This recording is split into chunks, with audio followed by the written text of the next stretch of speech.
दिल्ली शराब घपले के मामले में अरविंद केजरीवाल को हाई कोर्ट से धचका, गिरफ्तारी को चैलेंज करने वाली अर्जी मुस्तरद। हाई कोर्ट ने कहा कि जमानत को लेकर नहीं है केजरीवाल की अर्जी। राउस एवेन्यू कोर्ट ने के कविता को 23 अप्रैल तक अदालती तहवील में भेजा।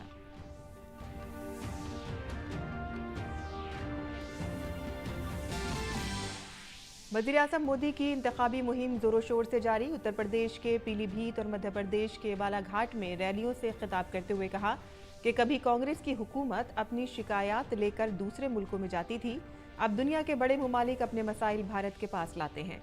शाम को चेन्नई में वज़ीर-ए-आज़म का रोड शो होगा मुनक़िद।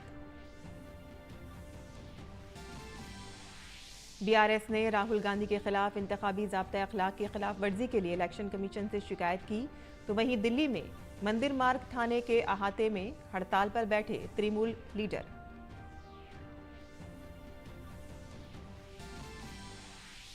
डीएमके के साबिक leader drug mafia Muzaffar Sadiq और इसके साथियों पर ईडी ने चेन्नई समेत 35 मकामात पर मारे छापे। कई अहम इंकशाफात की भी है उम्मीद। सीएए के निफाज पर रोक लगाने की दरख्वास्त पर सुप्रीम कोर्ट में आज हुई समाअत। गुज़िश्ता समाअत में अदालत ने मरकजी हुकूमत से किया था जवाब तलब।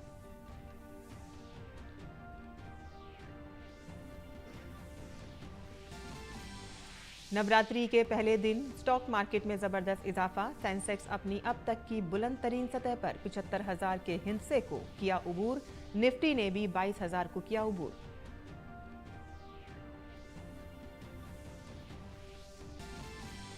और आज से हिंदू साले नौ का आगाज। चैत्र नवरात्रे में पहले दिन मां दुर्गा के शैलपुत्री की शक्ल में पूजा अर्चना। गुड़ी पड़वा, उगादी और चैटी चंड समेत कई त्योहारों का आगाज। आदाब नाज़रीन, खबरनामे में आपका इस्तकबाल है। मैं हूं साइमा खान। अब खबरें तफसील से। अरविंद केजरीवाल को एक धचका देते हुए दिल्ली हाई कोर्ट ने एक्साइज पॉलिसी घोटाले से मुतालिक मनी लॉन्ड्रिंग केस में उनकी गिरफ्तारी को चैलेंज करने वाली उनकी अर्जी को मुस्तरद कर दिया है। केजरीवाल ने गिरफ्तारी को गैर कानूनी करार देते हुए अपनी फौरी रिहाई का मुतालबा किया था। अदालत ने कहा कि यह दरख्वास्त जमानत नहीं है, बल्कि दरख्वास्त गुजार ने अपनी गिरफ्तारी को चैलेंज किया है। लोकसभा इंतखाबात की तारीखों का हवाला देकर तहकीकात में ताउन से गुरेज नहीं किया जा सकता। अदालत ने कहा कि चूंकि अप्रूवर के बयानात अदालत के सामने रिकॉर्ड किए गए हैं और इसीलिए तफ्तीशी एजेंसी पर सवाल उठाना अदालती अमल पर सवाल उठाना है। मुल्जिम का यह हक नहीं है कि वो फैसला करे कि तफ्तीशी एजेंसी किस तरह जांच करे। अदालत केस का फैसला कानून के मुताबिक देती है। सियासी मौज़ूआत अदालती कार्रवाई का हिस्सा नहीं बन सकते हैं। और अरविंद केजरीवाल को एक्साइज पॉलिसी घपले से मुतालिक मनी लॉन्ड्रिंग केस में दिल्ली हाई कोर्ट से राहत नहीं मिली है। मामले में ईडी की नुमाइंदगी करने वाले वकील additional solicitor general SV Raju ने अदालत के फैसले को दुरुस्त करार दिया और कहा कि अदालत ने पूरे केस की फाइल को देखकर ये फैसला किया है। बहुत मेहनत के बाद, सारा एविडेंस देखने के बाद, केस फाइल देखने के बाद, सारी जांच करने के बाद जजमेंट दिया है और न्याय किया है। और कोर्ट ने ये भी कहा है कि एविडेंस मिला है और एविडेंस जो है मनी लॉन्ड्रिंग और मनी ट्रेल पूरा मिला है। ये सारी जिक्र जो है, ये सारा जिक्र जो है जजमेंट में है। अभी मैंने जजमेंट पढ़ा नहीं है, जजमेंट मेरे हाथ में आएगा, पढ़ूंगा, उसके बाद मैं विशेष टिप्पणी करूंगा। मरकजी वज़ीर दाखिला अमित शाह ने आसाम में एक जलसा आम से खिताब किया। अमित शाह ने कांग्रेस की पॉलिसी पर सवाल उठाते हुए उन्होंने कहा कि कांग्रेस ने आसाम को महफूज बनाने के लिए कोई कदम नहीं उठाया है, तो वहीं बीजेपी हुकूमत ने 10 से ज्यादा मुआहदे करके 9,000 से ज्यादा नौजवानों को कौमी धारे में शामिल किया है। मैं राहुल बाबा को कहना चाहता हूं, पूछना चाहता हूं कि आपने क्या किया था आसाम के साथ। आपकी दादी के समय से आसाम को अन्याय किया गया। हजारों युवा अशांति की राह पर चले, मारे गए, सैकड़ों युवा मारे गए, हजारों युवा मारे गए। ये कांग्रेस पार्टी का पाप था। नरेंद्र मोदी जी ने 10 से ज्यादा शांति समझौते कर आसाम को शांत बनाने का काम किया। 9,000 युवा सरेंडर कर कर आज मेन स्ट्रीम में आए हैं। वज़ीर दाखिला ने कांग्रेस के मंशूर की मजम्मत करते हुए कहा कि कांग्रेस मजहब की बुनियाद पर हुकूक की बात करती है, जबकि बीजेपी ने उत्तराखंड में यूसीसी को नाफिज करके मसावात का पैगाम दिया है। कांग्रेस ने अपनी मैनिफेस्टो में लिखा कि कांग्रेस पार्टी फिर से सरकार बनाएगी तो मुस्लिम पर्सनल लॉ को हम एस्टैब्लिश करेंगे। और हमारे मुख्यमंत्री हेमंत जी ने बाल विवाह पर प्रतिबंध लगाया, उत्तराखंड में यूसीसी लाया। और मित्रों, एक कांग्रेस पार्टी वहां से नहीं अटकती, वो कहती है कि कश्मीर से धारा 370 नहीं हटानी चाहिए। अरुणाचल के नामसाई में एक जलसे आम से खिताब करते हुए वजीर दिफा राजनाथ सिंह ने आवाम से बीजेपी को वोट देने की अपील की है। उन्होंने कहा कि बीजेपी की क़यादत वाली एनडीए को विकसित भारत के वज़ीर आज़म के अज़्म को आगे बढ़ाने के लिए मुकम्मल हिमायत की जरूरत है। हमारे प्रधानमंत्री ने एक संकल्प यह भी लिया है, 2047 समाप्त होते होते भारत को एक डेवलप्ड कंट्री बनाएंगे, विकसित भारत बनाएंगे। विकसित भारत हमारा यह नारा नहीं है, विकसित भारत हमारी यह प्रतिबद्धता है। इसलिए मैं आप सबसे कहना चाहता हूं, बहनों भाइयों, सभी राजनीतिक पार्टियों को लंबे समय तक आपने देखा है। अब यदि भारतीय जनता पार्टी नेतृत्व की एनडीए मोदी जी के नेतृत्व में देश को आगे ले जा रही है, तो भरपूर सहयोग, भरपूर समर्थन आपका प्राप्त होना चाहिए। और अरुणाचल की जनता के लोगों पर विश्वास है, क्योंकि वास्तव में नेशनलिस्ट हैं। इस देश की रक्षा के लिए सर्वस्व अपना न्यौछावर कर देने की कुवत यदि किसी के अंदर है, तो हमारे अरुणाचल के रहने वाले नौजवानों के अंदर है, बहनों भाइयों के अंदर है। दिल्ली की राउज एवेन्यू कोर्ट ने शराब घोटाले से मुतालिक मनी लॉन्ड्रिंग केस में बीआरएस लीडर के कविता के खिलाफ मुकदमा दर्ज किया है। कविता की अदालती हिरासत में 23 अप्रैल तक की तौसी कर दी गई है। मीडिया से गुफ्तगू करते हुए कविता ने मरकजी हुकूमत पर अपोजिशन जमातों के लीडरों को निशाना बनाने का इल्जाम लगाया है। This is a case completely based on statements. It is an illogical case. It is a political case because we are just being brave. This is a case completely targeting the opposition parties. And CBI is already taken my statement in the jail. Taken a statement in the jail. Jitin Prasad Uttar Pradesh की Pilibhit पार्लिमानी seat से election लड़ रहे हैं। Jitin UP हुकूमत में तामीराते आमा के वजीर भी हैं और बीजेपी के वरुण गांधी का टिकट मंसूख करके जितिन को टिकट दिया गया है। और साथ ही बरेली से 8 बार के एमपी संतोष गंगवार की जगह छत्रपाल सिंह गंगवार को टिकट दिया गया है। वज़ीर आज़म ने दोनों उम्मीदवारों की हिमायत में पीलीभीत में एक जलसे आम से खिताब किया। उन्होंने कांग्रेस एसपी पर खुशामद की सियासत करने का इल्जाम लगाया।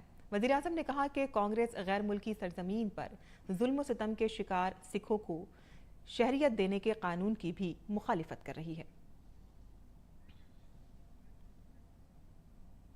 तुष्टीकरण के दलदल में कांग्रेस इतना डूब गई है कि उससे कभी बाहर नहीं निकल सकती।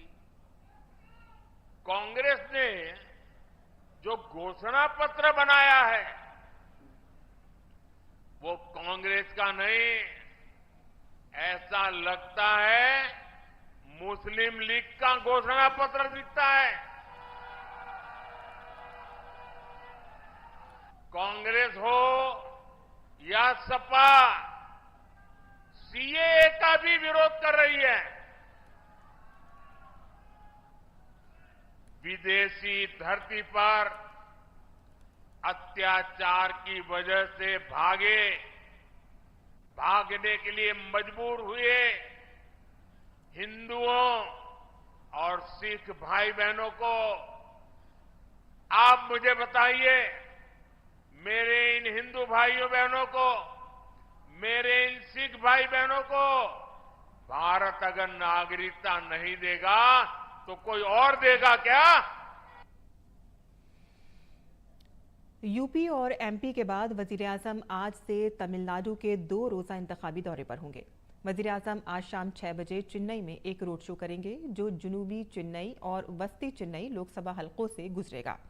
बीजेपी के तमिलसाई सुंदरराजन जुनूबी चेन्नई की सीट से, जबकि पार्टी के Vinod P Selvam central Chennai seat से डीएमके के central senior leader Dayanidhi Maran के खिलाफ इलेक्शन लड़ रहे हैं।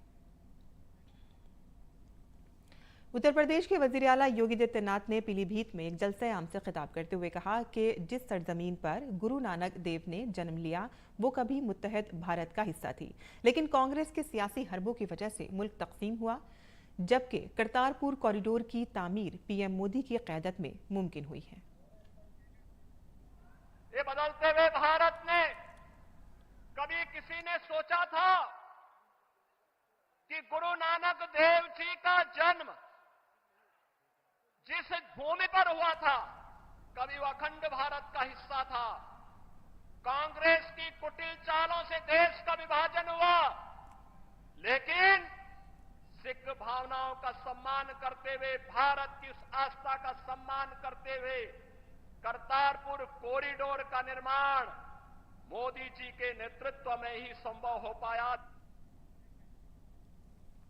नेशनल कॉन्फ्रेंस के रहनुमा और जम्मू कश्मीर के साबिक वजीर आला उमर अब्दुल्ला ने जम्मू कश्मीर में लोकसभा सीटों के लिए पीडीपी को अपोजिशन इत्तेहाद से बाहर रखने पर कहा है कि लोकसभा की सीटें महदूद थीं, लेकिन असेंबली इंतखाबात में इसका ख्याल रखा जाएगा।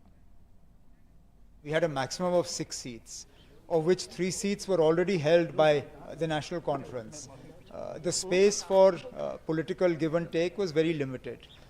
But the Congress and the National Conference had made it very clear that we would keep an option open for sharing space or seats in the assembly elections that are due in August and September of this year.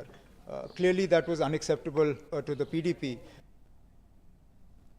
और भारत राष्ट्रीय समिति ने अपने सदर के खिलाफ पिछली BRS हुकूमत के दौरान फोन टैपिंग के सिलसिले में शिकायत दर्ज कराई है। कांग्रेस लीडर राहुल गांधी ने इलेक्शन कमीशन से चंद्रशेखर राव के खिलाफ बेबुनियाद इल्जामात लगाने की शिकायत की है। शिकायत में इल्जाम लगाया गया है कि राहुल गांधी ने 6 अप्रैल को कांग्रेस की एक रैली में अपनी तकरीर में इंतखाबी ज़ाब्ता अखलाक की खिलाफवर्जी की है।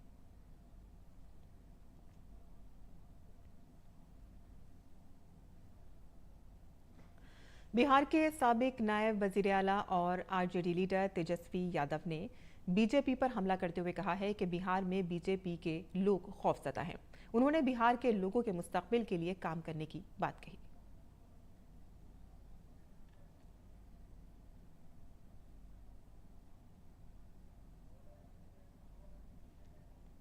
हम लोग तो चाहते हैं कि बिहार के जो 13-14 करोड़ जो जनता है उसकी खुशहाली कैसे हो, उसकी तरक्की कैसे हो, इसके लिए तो बोलिए। हालांकि प्रधानमंत्री जो हैं और भाजपा के लोग बिहार के जो नतीजे आने वाले हैं उससे डरे हुए हैं, उसलिए लगातार यहाँ आएंगे, उसमें कोई। और टीएमसी लीडर नई दिल्ली के मंदिर मार्ग पुलिस स्टेशन में हड़ताल पर बैठे हैं। दिल्ली पुलिस ने उन टीएमसी लीडरों को हिरासत में ले लिया था जो कल इलेक्शन कमीशन के बाहर एहतजाज कर रहे थे। इन तमाम कायदीन को आज सुबह मंदिर मार्ग पुलिस स्टेशन से रिहा किए जाने के बावजूद टीएमसी कायदीन हड़ताल पर अटल हैं। और ऐसे में ये सवाल उठना फितरी है कि थाने का सियासी इस्तेमाल कैसे जायज़ हो सकता है। इस वक्त मैं मंदिर मार्ग थाने में बाहर खड़ा हूं और अंदर टीएमसी जो तमाम जो नेता हैं जो कल तक चुनाव आयोग के बाहर धरना प्रदर्शन कर रहे थे, इन्हें डिटेन करके यहां पर लाया गया था और उन्हें आज सुबह छोड़ दिया गया है। लेकिन उसके बावजूद भी वो यहां पर लगातार अपना मौन जो प्रदर्शन है वो कर रहे हैं। दिल्ली पुलिस का कहना है कि उनको पूरी तरीके से वो स्वतंत्र हैं, वो जा सकते हैं, उनकी तरफ से कोई मनाही नहीं है। लेकिन टीएमसी के जो तमाम जो नेता यहाँ पर हैं और प्रदर्शन कर रहे हैं, उनका कहना था कि उनका 24 घंटे का उन्होंने धरना बुलाया था तो वो अब वो यहीं से ख़त्म करेंगे। 24 घंटे का धरना के लिए आज शाम तक हम लोग यहीं बैठे रहेंगे, यहीं पर रहेंगे। अब अंदर अगर नहीं जाने देंगे तो बाहर बैठेंगे। क्योंकि लगातार तमाम उनसे सवाल भी किए जा रहे हैं, टीएमसी जो तमाम सांसद है, तमाम मीडिया कर भी उनसे सवाल कर रहे हैं, तमाम लोग सवाल कर रहे हैं कि जब कोई धरना प्रदर्शन अगर करना भी है तो उसके लिए एक उचित स्थान होता है और उस स्थानों की तरफ आप जाकर के अपना प्रदर्शन कर सकते हैं। लोकतांत्रिक देश है, लेकिन इसके बावजूद भी आप पुलिस जो है स्टेशन, वहाँ पर आप धरना प्रदर्शन कैसे कर सकते हैं, पॉलिटिकल यूज़ किस प्रकार से किया जा सकता है। पुलिस की तरफ से लगातार अनाउंसमेंट हो रहा है कि आप जा सकते हैं, आप स्वतंत्र हैं, लेकिन इसके बावजूद भी जो टीएमसी नेता हैं वो मानने को राजी नहीं हैं। कैमरामैन अनिकेत दुबे के साथ चंद्रशेखर, डीडी न्यूज़, दिल्ली। मगरबी बंगाल कांग्रेस के सदर अधीर रंजन चौधरी ने बंगाल की वजीर आला ममता बनर्जी पर सख्त हमला किया है। अधीर रंजन चौधरी ने कहा है कि अदालत के फैसले की वजह से बंगाल के घोटाले सामने आए हैं। तमाम घपलों की जांच अदालत की निगरानी में हो रही है। उन्होंने ममता बनर्जी पर आम लोगों को गुमराह करने का इल्जाम लगाया। बंगाल की जो मुद्दा है, जो घोटाला बंगाल में पाए गए हैं, ये घोटाला कोर्ट की फैसले की बदौलत आम लोगों के सामने उजागर हुए हैं। ममता बनर्जी खुद को न केजरीवाल और हेमंत सोरेन से तुलना करे तो बेहतर होगी। केजरीवाल हेमंत सोरेन के खिलाफ क्या हुआ और ममता बनर्जी और उनकी खोखा बाबू के खिलाफ क्या हुआ, भतीजे के खिलाफ क्या हुई, आम लोग की जानकारी इसमें है। हमारे दीदी बड़ी चालाकी से सेब के ऑरेंज की तरह इस्तेमाल कर रहे हैं। चौक और चीज में जो फर्क बनते हैं उसको मिटाने की कोशिश करते हैं। दिल्ली के मंदिर मार्ग पुलिस स्टेशन के अहाते में तृणमूल कांग्रेस का एहतजाज जारी है और सीबीआई, एनआईए, ईडी और महकमा इनकम टैक्स के सरबराहों को तब्दील करने का मुतालबा करते हुए कल हड़ताल पर रहने वाले तृणमूल कांग्रेस के कई लीडरों को दिल्ली पुलिस ने हिरासत में ले लिया था। आज उनका एहतजाज फिर से शुरू हुआ। टीएमसी एमपी डोला सेन ने कहा है कि मरकजी हुकूमत नहीं चाहती है कि अपोजिशन पार्टियां पुरअमन तरीके से इलेक्शन लड़ें। Party all India Trinamool Congress की तरफ से 10 एमपी और एक्स एमपी का डेलीगेशन इलेक्शन कमीशन के फुल बेंच के पास आए थे और चिट्ठी देके हम अपील किए थे कि इस पर ध्यान दिया जाए कि लेवल प्लेइंग फील्ड के लिए CBI, ED, NIA and income tax का जो चीफ है उसको बदल दिया जाए इलेक्शन कमीशन की जुरिस्डिक्शन में। और शहरियत तरमीमी कानून के निफाज के बाद से ही सुप्रीम कोर्ट में इस पर रोक लगाने की दरख्वास्त दायर की गई थी। ताहम गुज़िश्ता माह इन दरख्वास्तों की समाअत करते हुए सुप्रीम कोर्ट ने यह भी वाज़ेह किया था कि सीएए पर फिलहाल रोक नहीं रखी जा सकती है। चीफ जस्टिस जीवाई चंद्रचूड़ की सरबराही वाली बेंच ने कहा था कि दोनों फरीकैन को 5-5 सफ़हात के तहरीरी मुख्तसर नोट जमा कराना चाहिए और मरकजी हुकूमत को 8 अप्रैल तक जवाब देना चाहिए। दरख्वास्त में सीएए के खिलाफ दलील दी गई है कि मजहब की बुनियाद पर तारिकीन वतन को शहरियत देने का कानून सेकुलरिज्म की बुनियादी उसूलों की खिलाफ वर्जी है। शहरियत तरमीमी कानून के जरिए पहली बार मजहब की बुनियाद पर अफगानिस्तान, बांग्लादेश और पाकिस्तान से गैर कानूनी तारिकीन वतन को हिंदुस्तानी शहरियत देने का इंतजाम किया गया है। मरकजी हुकूमत ने 11 मार्च को शहरियत तरमीमी कानून का नोटिफिकेशन जारी किया था। इन्फोर्समेंट डायरेक्टोरेट ने आज तमिलनाडु की राजधानी चेन्नई समेत कई शहरों में छापे मारे। ईडी 2000 करोड़ रुपए के जफर सादिक के मनशियाती केस में चेन्नई समेत 35 मकामात पर छापे मार रही है। जफर सादिक पहले डीएमके पार्टी से वाबस्ता थे, लेकिन बाद में उन्होंने पार्टी से निकाल दिया गया था। काबिल जिक्र है कि एनसीबी ने जफर को 2000 करोड़ रुपए की मनशियात की बरामदगी के बाद गिरफ्तार किया था और वो फिलहाल तहकीकाती एजेंसी की तहवील में है। वहीं ड्रग्स स्कैंडल के मामले में तफ्तीशी इदारे ने मनी लॉन्ड्रिंग का मुकदमा दर्ज कर लिया है, जिसके तहत कार्रवाई की जा रही है। ईडी की टीम ने मनी लॉन्ड्रिंग की रोकथाम एक्ट के तहत चेन्नई, मदुरई और तिरुचिरापल्ली में 25 मकामात पर छापे मारे हैं। इस दौरान सेंट्रल पैरामिलिट्री फोर्स के एहलकार भी टीम की हिफाजत के लिए मौजूद हैं। और जैसे जैसे ईद करीब आ रही है, बाजारों में रौनक बढ़ती जा रही है। बाजारों में जिन चीज़ों की मांग सबसे ज़्यादा है उनमें सिवैयाँ भी शामिल हैं। जायकेदार सिवैयाँ ईद की सबसे ख़ास डिश है। ये ख़ास तौर पर ईद के दिन मेहमानों को पेश की जाती है। इस बार मार्केट में सिवैयों की कितनी अक़साम दस्तयाब हैं, इसकी क्या खासियत है, आइए आपको इस रिपोर्ट में दिखाते हैं।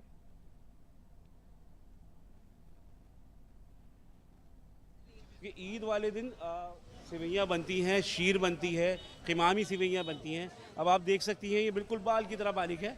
ये बनारस से हम लेकर के आते हैं क्योंकि दिल्ली एक ऐसा शहर है जहाँ पर हर स्टेट के लोग रहते हैं और वहाँ सबको अपना अपना कल्चरल फूड ही अच्छा लगता है। तो हमने सबके लिए इंतज़ाम कर दिया है कि वो अपना कल्चरल फूड दिल्ली में भी रह कर के बना सकते हैं और खा सकते हैं। तो उसमें वैरायटीज़ ये वाइट कलर की है, इसको छत्ता कहते हैं। ये कच्चा छत्ता है और ये बारीक वाला भुना हुआ छत्ता है। ऐसे ही ये सेवइयाँ होती हैं, दिखाओ। इसमें भी दो तरह की वैरायटीज़ होती हैं, एक ये थोड़ी मोटी होती है, एक इससे बारीक होती है। तो ये शीर में इस्तेमाल आती है जो दिल्ली वाले पसंद करते हैं। तो दिल्ली वालों का ये है, यूपी वालों का ये है। और यूपी के भी अपर बेल्ट में तो सेवइयाँ ही चलती हैं, मगर जो लोअर बेल्ट है जिसमें लखनऊ, कानपुर, इलाहाबाद और अपना बनारस, आजमगढ़ ये सब आते हैं, वहाँ मैम आपने देखा होगा नवाबी फूड ज़्यादा पसंद करा जाता है। और नवाबी फूड आपने देखा होगा वो या तो महीन होगा, बहुत रिफाइन होगा, तो या खुशबूदार होगा, तो वो ये सब चीज़ें पसंद करते हैं। उसमें ज़्यादा चीनी इस्तेमाल करते हैं। तो अलग अलग तरह की वैरायटीज़ हैं। अब ये देखिए, मेरे हिसाब से इसको विक की जगह यूज़ किया जा सकता है, इतना बारीक है।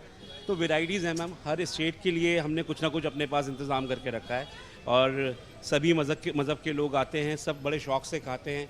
और ये त्यौहार हमारे हिंदू भाइयों की या सरदार भाइयों के बिना अधूरा है, जो खुशी खुशी हमारे साथ हमारे त्यौहार में जुड़ते हैं और खुशियों से भर देते हैं इस त्यौहार को।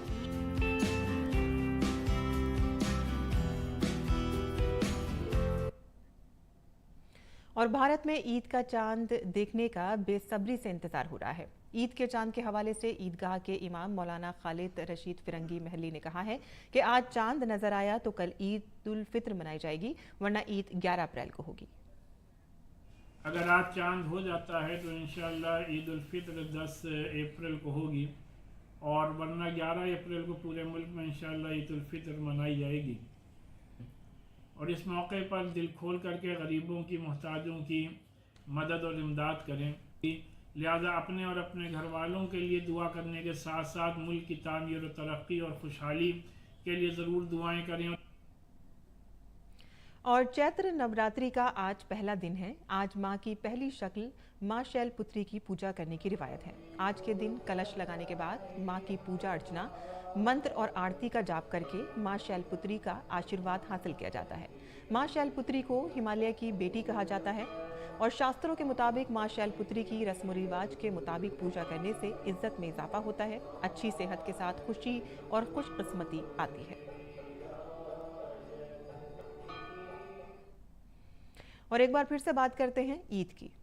सऊदी अरब में कल ईद मनाई जाएगी। सऊदी अरब की सुप्रीम कोर्ट ने यह ऐलान किया है कि इस साल रमज़ान का महीना 11 मार्च से शुरू हुआ था।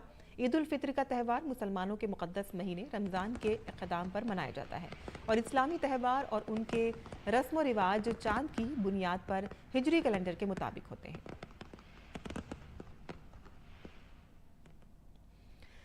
ईरान के वज़ीर ख़ारजा हसन अमीर अब्दुल अल्लयान ने शाम के दारुल हुकूमत दमिश्क में ईरानी कौंसिल खाने का इफ्तिताह किया।